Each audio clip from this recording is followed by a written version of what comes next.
ہمیشہ یاد رکھیے کہ ہر دوسرے شخص کی طرح آپ سب سے مختلف ہیں۔ خلوص سے محنت کرنے والے کو کوئی نہ کوئی غیر مرئی مدد ضرور مل جاتی ہے۔ جینے کا جواز تلاش کر لیجئے، مشکلات برداشت کرنا آسان ہو جائے گا۔ مرتے وقت اگر کوئی پچھتاوا نہیں ہے تو آپ نے بہترین زندگی گزاری ہے۔ زندگی صدیوں سالوں یا مہینوں میں نہیں بدلتی، زندگی اس لمحے میں بدل جاتی ہے جس میں آپ زندگی بدلنے کا فیصلہ کرتے ہیں۔ باعزت انداز میں ناکام ہو جانا بے عزت ہو کر کامیاب ہونے سے بہتر ہے۔ آپ کئی منزلوں کو تلاش کر رہے ہیں اور کئی منزلیں آپ کو تلاش کر رہی ہیں۔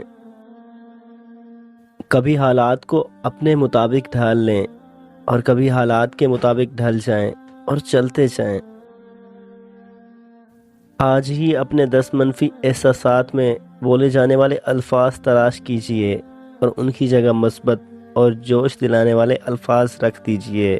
اس سے آپ کو زندگی کامیاب بنانے کے راستے پر گامزن ہو جائیں گے۔ کامیابی کا سفر ہوتا ہی مشکل ہے، چڑھائی کہاں آسان ہوتی ہے، لیکن بلندی پانے کے لیے چڑھائی کو طے کرنا ہی پڑتا ہے۔ میں نے کہا، تیری مدد کیسے ملے گی یا رب؟ جواب ملا، صبر اور نماز سے مدد لیا کرو۔ میں نے کہا، میں بہت گنہگار ہوں۔ جواب ملا، اللہ کی رحمت سے مایوس نہ ہو، اللہ سب گناہ بخش دے گا۔ میں نے کہا، میں بہت اکیلا ہوں۔ جواب ملا، ہم تمہاری شارک سے بھی زیادہ قریب ہیں۔ میں نے کہا، میرے دل کو سکون نہیں ہے۔ جواب ملا، بے شک اللہ کی یاد میں ہی دلوں کو سکون اور اطمینان ملتا ہے۔ میں نے کہا، مجھے کوئی یاد نہیں کرتا۔